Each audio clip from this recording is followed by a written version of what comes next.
2012ರಲ್ಲಿ Xi Jinping ಚೀನಾದಲ್ಲಿ ಅಧಿಕಾರವನ್ನು ವಹಿಸಿಕೊಂಡ ನಂತರ ಅಲ್ಲಿ ಏನೇನೆಲ್ಲ ಆಯಿತು ಅಂತ ನೋಡಿದ್ರೆ ವಿರೋಧಿಗಳ ದಮನ ಹೇಗೆ ನಡೀತಿದೆ ಅನ್ನೋದು ಗೊತ್ತಾಗ್ತಾ ಹೋಗುತ್ತೆ.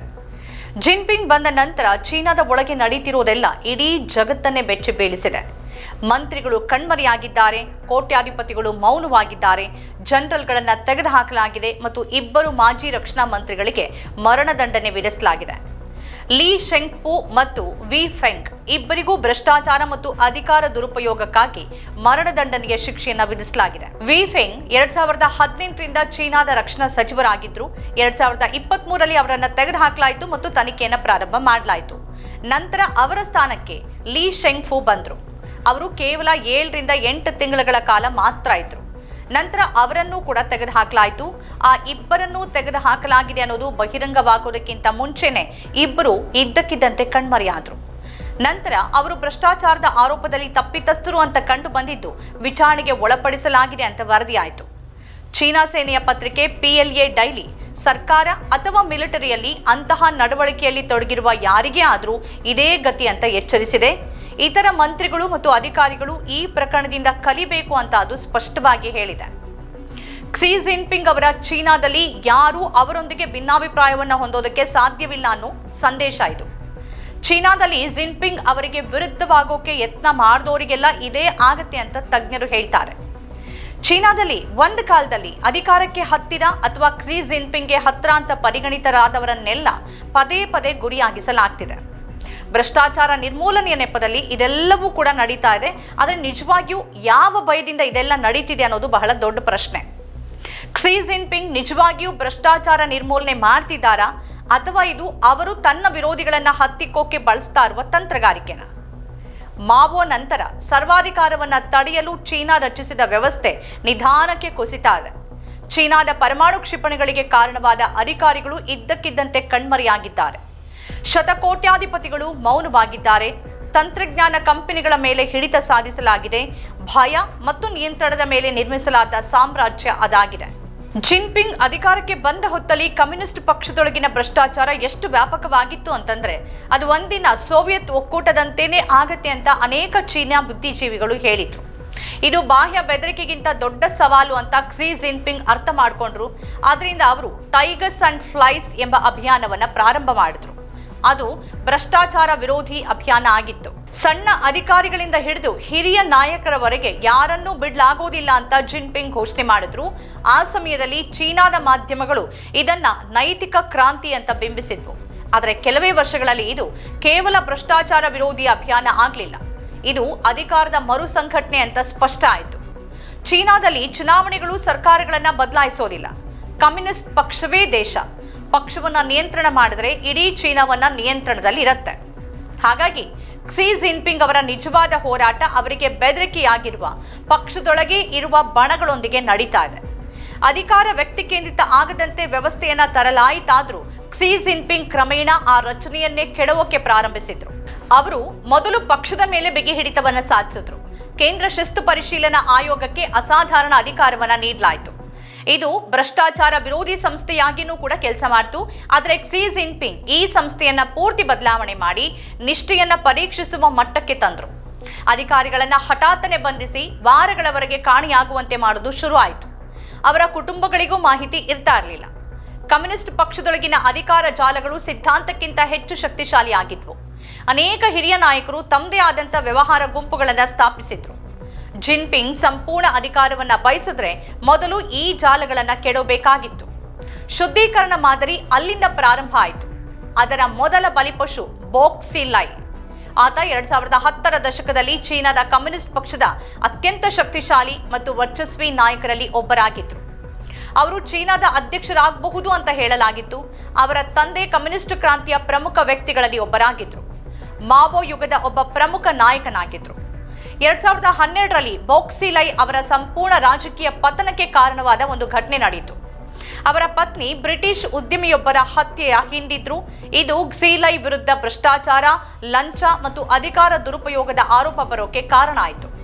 2013ರಲ್ಲಿ ಅವರ ವಿಚಾರಣೆ ಪ್ರಾರಂಭ ಆಯಿತು. ಅದೇ ಸಮಯದಲ್ಲಿ ಅಧಿಕಾರಕ್ಕೆ ಏರ್ತಿದ್ದ ಜಿನ್ಪಿಂಗ್ ಈ ಅವಕಾಶವನ್ನ ತನ್ನ ಪ್ರತಿಸ್ಪರ್ಧಿಯನ್ನ ಹೊಡೆದು ಹಾಕೋಕೆ ಬಳಸಿದ್ರು. ಹೊರಗಿನಿಂದ ಇದು ಭ್ರಷ್ಟಾಚಾರ ವಿರೋಧಿ ಕಾರ್ಯಾಚರಣೆಯಂತೇನೆ ಕಂಡುಬಂತು. ಆದರೆ ಕಮ್ಯುನಿಸ್ಟ್ ಪಕ್ಷದೊಳಗಿನ ಎಲ್ಲರಿಗೂ ಜಿನ್ಪಿಂಗ್ ಅವರನ್ನ ಎದುರಿಸೋಕೆ ಯಾರಿಗೂ ಸಾಧ್ಯವಿಲ್ಲ ಅನ್ನೋ ಸಂದೇಶ ಸಿಕ್ಕಿತ್ತು. ಇದರ ನಂತರ ಪ್ರಾಂತೀಯ ನಾಯಕರನ್ನ ತೆಗೆದುಹಾಕಲಾಯಿತು. ಸರ್ಕಾರಿ ಸ್ವಾಮ್ಯದ ಕಂಪನಿಗಳ ಹಲವಾರು ಅಧಿಕಾರಿಗಳ ಮೇಲೆ ಮೊಕದ್ದಮೆ ಹೂಡಲಾಯಿತು. ಕ್ಸಿ ಜಿನ್ಪಿಂಗ್ ಆಗಮನದ ನಂತರ ಭದ್ರತಾ ಸಂಸ್ಥೆಗಳ ಒಳಗೂ ಬದಲಾವಣೆಗಳಾದವು. ನಂತರ ಜಿನ್ಪಿಂಗ್ ಮಿಲಿಟರಿ ಕಡೆ ಗಮನ ಕೊಟ್ಟರು. ವಿಶ್ವದ ಅತಿದೊಡ್ಡ ಸೈನ್ಯಗಳಲ್ಲಿ ಒಂದಾಗಿರುವ PLA ನೇರವಾಗಿ ಕಮ್ಯುನಿಸ್ಟ್ ಪಕ್ಷದ ಅಡಿಯಲ್ಲಿದೆ.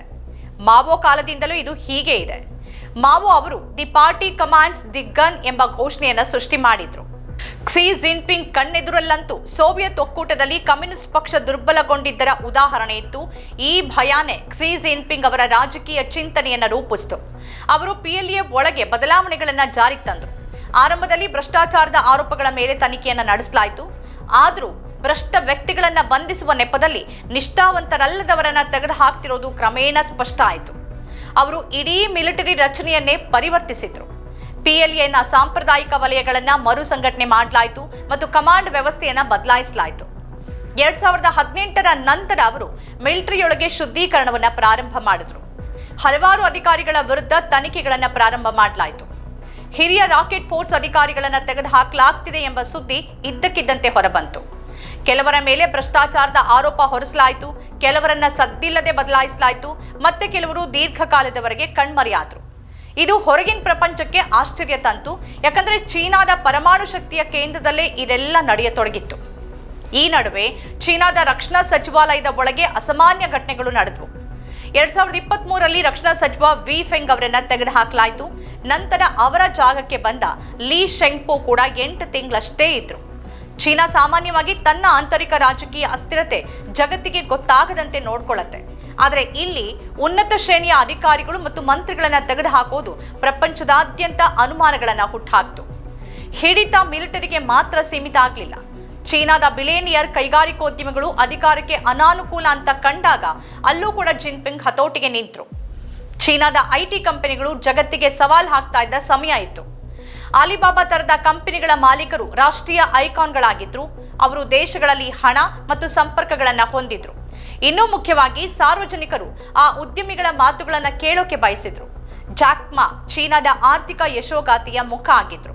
ಆದರೆ ನಂತರ ಅವರು ಚೀನಾದ ಹಣಕಾಸು ವ್ಯವಸ್ಥೆ ಮತ್ತು ಸರ್ಕಾರಿ ನಿಯಮಗಳನ್ನ ಪ್ರಶ್ನೆ ಮಾಡೋಕೆ ಪ್ರಾರಂಭಿಸಿದ್ರು. ಇದಾದ ಬಳಿಕ ಏಜೆನ್ಸಿಗಳು ಸಕ್ರಿಯವಾದವು, ತನಿಖೆಗಳು ಪ್ರಾರಂಭವಾದವು ಮತ್ತು ಜಾಕ್ ಮಾ ದೀರ್ಘಕಾಲದವರೆಗೆ ಕಣ್ಮರೆಯಾದರು. ಈ ಘಟನೆಯಿಂದ ಚೀನಿ ಕೈಗಾರಿಕೋದ್ಯಮಿಗಳಿಗೆ ಸ್ಪಷ್ಟ ಸಂದೇಶ ಹೋಯಿತು. ಜಿನ್ಪಿಂಗ್ ಚೀನಾದ ರಾಜಕೀಯ, ಮಿಲಿಟರಿ, ಕಂಪನಿಗಳು ಮತ್ತು ಮಾಹಿತಿ ವ್ಯವಸ್ಥೆಗಳ ಮೇಲೆ ಹಿಡಿತ ಬಲಪಡಿಸಿದಾಗ ಆರ್ಥಿಕ ಬೆಳವಣಿಗೆ ಸಾಧ್ಯವಾಗಿದೆ ಅಂತ ಜಗತ್ತು ನಂಬತೊಡಗಿತು. ಆದರೆ ಕ್ಸಿ ಜಿನ್ಪಿಂಗ್ ಆರ್ಥಿಕತೆಯನ್ನ ಮುಕ್ತವಾಗಿಟ್ರು ಮತ್ತು ಕೇಂದ್ರೀಕೃತ ಅಧಿಕಾರವನ್ನ ಹೊಂದಿದ್ರು. ಚೀನಾ ವಿಶ್ವದ ಕಾರ್ಖಾನೆಯಾಯಿತು. ಅದರ ಕಂಪನಿಗಳು ವಿಶ್ವದಾದ್ಯಂತ ವಿಸ್ತರಿಸಿದ್ವು. ಅದರ ನೌಕಾಪಡೆ ವೇಗವಾಗಿ ಬೆಳೀತು. ಅದರ ತಾಂತ್ರಿಕ ಸಾಮರ್ಥ್ಯ ಅಮೆರಿಕಕ್ಕೆ ಸವಾಲನ್ನ ಹಾಕತೊಡಗಿತ್ತು. ಆದರೆ ಕ್ರಮೇಣ ಸಮಸ್ಯೆಗಳು ಉದ್ಭವ ಆಗೋದಕ್ಕೆ ಶುರುವಾಯಿತು. ಅದೀಗ ಚೀನಾದ ಭವಿಷ್ಯದ ಬಗ್ಗೆ ಪ್ರಶ್ನೆಗಳನ್ನ ಹುಟ್ಟುಹಾಕ್ತಾ ಇದೆ. ಚೀನಾದ ಬೆಳವಣಿಗೆಯ ಕಥೆ ಆಸ್ತಿ ಮಾರುಕಟ್ಟೆ ಮತ್ತು ದೊಡ್ಡ ಕೈಗಾರಿಕೆಗಳ ಮೇಲೆ ಅವಲಂಬಿತ ಆಗಿದೆ. ನಗರಗಳ ಹೊರಗೆ ಅನೇಕ ಹೊಸ ನಗರಗಳನ್ನ ನಿರ್ಮಿಸಲಾಯಿತು. ಹೈಸ್ಪೀಡ್ ರೈಲು ಮಾರ್ಗಗಳನ್ನು ಕೂಡ ನಿರ್ಮಾಣ ಮಾಡಲಾಯಿತು. ಜನ ಹಳ್ಳಿಗಳಿಂದ ನಗರಗಳಿಗೆ ಸ್ಥಳಾಂತರಗೊಳ್ತಾ ಇದ್ರು. ಪ್ರಾಂತೀಯ ಸರ್ಕಾರಗಳು ಭಾರೀ ಸಾಲಗಳನ್ನು ತೆಗೆದುಕೊಂಡು ಈ ಅಭಿವೃದ್ಧಿ ಮಾದರಿಯನ್ನು ರಚಿಸಿದ್ವು. ಆದರೆ ಕ್ರಮೇಣ ಈ ಮಾದರಿ ಚೀನಾದ ದೌರ್ಬಲ್ಯ ಆಯಿತು. ತುಂಬಾ ಮೂಲಸೌಕರ್ಯವನ್ನ ನಿರ್ಮಾಣ ಮಾಡಲಾಯಿತು. ಆದರೆ ಉದ್ಯೋಗಗಳಿಲ್ಲದೆ ಹಲವಾರು ಜನ ಇದ್ರು. ಅನೇಕ ಆಸ್ತಿ ಕಂಪನಿಗಳು ಸಾಲದಲ್ಲಿ ಮುಳುಗಿದ್ವು. ಅನೇಕ ನಿರ್ಮಾಣ ಯೋಜನೆಗಳು ಪೂರ್ತಿಯಾಗದೆ ಹಾಗೆ ಉಳಿದ್ವು. ಸ್ಥಳೀಯ ಮತ್ತು ಪ್ರಾಂತೀಯ ಸರ್ಕಾರಗಳ ಮೇಲಿನ ಆರ್ಥಿಕ ಒತ್ತಡ ಕ್ರಮೇಣ ಹೆಚ್ಚಾಯಿತು. ಯುವ ಜನರಲ್ಲಿ ನಿರುದ್ಯೋಗ ಹೆಚ್ಚಾಗೋದಕ್ಕೆ ಆರಂಭ ಆಯಿತು. ಸ್ಪರ್ಧೆ ಮತ್ತೆ ಒತ್ತಡ ಇತ್ತು. ಆದರೆ ಚೀನಾದ ರಾಜಕೀಯ ವ್ಯವಸ್ಥೆ ಈ ಸಮಸ್ಯೆಗಳ ಬಗ್ಗೆ ಮುಕ್ತ ಚರ್ಚೆಗೆ ಅವಕಾಶವನ್ನ ನೀಡಲೇ ಇಲ್ಲ. ಇಡೀ ವ್ಯವಸ್ಥೆ ಒಬ್ಬ ವ್ಯಕ್ತಿಯ ಸುತ್ತ ಇರುವಾಗ ಅಧಿಕಾರಿಗಳು ಕ್ರಮೇಣ ಸತ್ಯವನ್ನ ಹೇಳೋದಕ್ಕೆ ಹೆದರ್ತಾ ಇದ್ರು. ಅವರು ನಾಯಕತ್ವವನ್ನ ಮೆಚ್ಚಿಸುವ ವರದಿಗಳನ್ನ ಸಲ್ಲಿಸಿದ್ರು. ಸುಳ್ಳು ಅಂಕಿಅಂಶಗಳನ್ನ ಹೇಳ್ತಾ ನಿಜವಾದ ಅಂಕಿಅಂಶಗಳನ್ನ ಮರೆ ಮಾಡಲಾಯಿತು. ಸಮಸ್ಯೆಗಳನ್ನ ಕಡಿಮೆ ಪ್ರಸ್ತಾಪಿಸಿ ಎಲ್ಲವೂ ಸರಿ ಅಂತ ಹೇಳಲಾಯಿತು. ಸೋವಿಯತ್ ಒಕ್ಕೂಟದ ಕೊನೆಯ ವರ್ಷಗಳಲ್ಲೂ ಇದೇ ತರದ್ದೇನೋ ಆಗಿತ್ತು. ಸೋವಿಯತ್ ಪತನ ಕೇವಲ ಆರ್ಥಿಕ ವೈಫಲ್ಯ ಆಗಿರದೆ ಸೈದ್ಧಾಂತಿಕ ದೌರ್ಬಲ್ಯವೂ ಆಗಿತ್ತು. ಸೋವಿಯತ್ ಕಮ್ಯುನಿಸ್ಟ್ ಪಕ್ಷ ತನ್ನ ಜನರ ನಂಬಿಕೆಯನ್ನ ಕಳ್ಕೊಂಡಿತ್ತು ಮತ್ತು ಅದರ ನಾಯಕರು ಪಶ್ಚಿಮದಿಂದ ಹೆಚ್ಚು ಪ್ರಭಾವಿತರಾಗಿದ್ರು ಅನ್ನೋದು ಜಿನ್ಪಿಂಗ್ ನಂಬಿಕೆ. ಆದ್ರಿಂದಾನೇ ಅವರು ರಾಷ್ಟ್ರೀಯತೆ, ಸಿದ್ಧಾಂತ ಮತ್ತು ರಾಷ್ಟ್ರೀಯ ಪುನರುಜ್ಜೀವನದ ಬಗ್ಗೆ ಹೇಳ್ತಾರೆ. ಚೀನಾವನ್ನ ಶ್ರೀಮಂತಗೊಳಿಸುವುದು ಮಾತ್ರವಲ್ಲದೆ ಅದನ್ನ ವಿಶ್ವದ ಕೇಂದ್ರ ಶಕ್ತಿಯನ್ನಾಗಿ ಮಾಡುವುದು ಅವರ ಗುರಿ. ಇದಕ್ಕಾಗಿನೇ ಯುಎಸ್ ಮತ್ತು ಚೀನಾ ನಡುವೆ ನಿರಂತರ ಸಂಘರ್ಷ ಇದೆ. ಕೃತಕ ಬುದ್ಧಿಮತ್ತೆ, ಅಪರೂಪದ ಭೂ ಖನಿಜಗಳು ಮತ್ತು ಕಡಲ ವ್ಯಾಪಾರ ಚೀನಾವನ್ನ ಸೂಪರ್ ಪವರ್ ಆಗಿಸ್ತಾ ಇದೆ. ಕ್ಸಿ ಜಿನ್ಪಿಂಗ್ ಮಾದರಿ ಯಶಸ್ವಿಯಾದ್ರೆ ಮುಂಬರುವ ವರ್ಷಗಳಲ್ಲಿ ಅನೇಕ ದೇಶಗಳು ಚೀನಾದತ್ತ ನೋಡತ್ತೆ. ಆದರೆ ಅವರ ಮಾದರಿ ವಿಫಲ ಆದ್ರೆ ಅದರ ಪರಿಣಾಮ ಚೀನಾಗೆ ಮಾತ್ರ ಸೀಮಿತ ಆಗಿರೋದಿಲ್ಲ, ಅದು ಇಡೀ ಜಾಗತಿಕ ವ್ಯವಸ್ಥೆಯನ್ನ ಅಲುಗಾಡಿಸಬಹುದು. ಅದಕ್ಕಾಗಿನೇ ಜಗತ್ತು ಚೀನಾವನ್ನ ಮಾತ್ರ ನೋಡ್ತಾ ಇಲ್ಲ. ಭಯ, ನಿಯಂತ್ರಣ ಮತ್ತು ರಾಷ್ಟ್ರೀಯತೆ ಮೇಲೆ ನಿರ್ಮಿಸಲಾದ ಸಾಮ್ರಾಜ್ಯ ನಿಜವಾಗಿಯೂ ಉಳಿಬಹುದಾ ಅಂತ ಆತಂಕ ಪಡ್ತಿದೆ. ಇಂದು ಕ್ಸಿ ಜಿನ್ಪಿಂಗ್ ಅವರ ವಿಚಾರಗಳನ್ನ ಶಾಲೆಗಳಲ್ಲಿ ಕಲಿಸಲಾಗ್ತಾ ಇದೆ. ಸಂವಿಧಾನವನ್ನ ತಿದ್ದುಪಡಿ ಮಾಡಲಾಗಿದೆ ಮತ್ತು ಕ್ಸಿ ಅವರ ವಿಚಾರಗಳನ್ನ ಸೇರಿಸಲಾಗಿದೆ. ಅಧಿಕಾರವನ್ನ ಕೇಂದ್ರೀಕರಿಸುವಲ್ಲಿ ಅವರ ದೊಡ್ಡ ಶಕ್ತಿ ಅಂದ್ರೆ ರಾಷ್ಟ್ರೀಯತೆಯನ್ನ ಭ್ರಷ್ಟಾಚಾರ ವಿರೋಧಿ ಅಭಿಯಾನದೊಂದಿಗೆ ಜೋಡಿಸೋದು. ಇದು ತನಗಾಗದವರನ್ನ ಕ್ರೂರವಾಗಿ ಹಣದ ಹಾಕುವ ವ್ಯವಸ್ಥೆ ಆಗ್ತಿರುವಾಗ ನಿಜವಾಗಿಯೂ ಚೀನಾದಲ್ಲಿ ಏನಾಗ್ಲಿದೆ ಅನ್ನೋದೇ ಜಗತ್ತಿನ ಆತಂಕ ಆಗಿದೆ. ಇದು ಈಗಿನ ವಿಶೇಷ. ಈ ರೀತಿಯ ಬೇರೆ ಬೇರೆ ಕಾರ್ಯಕ್ರಮಗಳನ್ನ ತಾವು ನೋಡಬೇಕು ಅಂತಂದ್ರೆ ನಮ್ಮ ಚಾನೆಲ್ ಸಬ್ಸ್ಕ್ರೈಬ್ ಮಾಡಿ. ನಮಸ್ಕಾರ.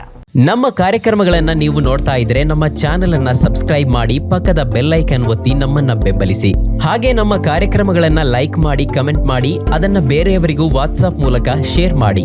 ನೀವು ಹೀಗೆ ಮಾಡಿದಾಗ ನಮ್ಮ ಚಾನೆಲ್ ಇನ್ನಷ್ಟು ಮತ್ತಷ್ಟು ಜನರಿಗೆ ತಲುಪಲು ನೀವು ನಮ್ಮೊಂದಿಗೆ ಸಹಕರಿಸಿದ ಹಾಗಾಗುತ್ತೆ. ಇದು ನೀವು ಯಾವುದೇ ಖರ್ಚಿಲ್ಲದೆ ಕೆಲವೇ ಸೆಕೆಂಡುಗಳಲ್ಲಿ ನೀಡಬಹುದಾದ ಸಹಕಾರ. ಧನ್ಯವಾದಗಳು.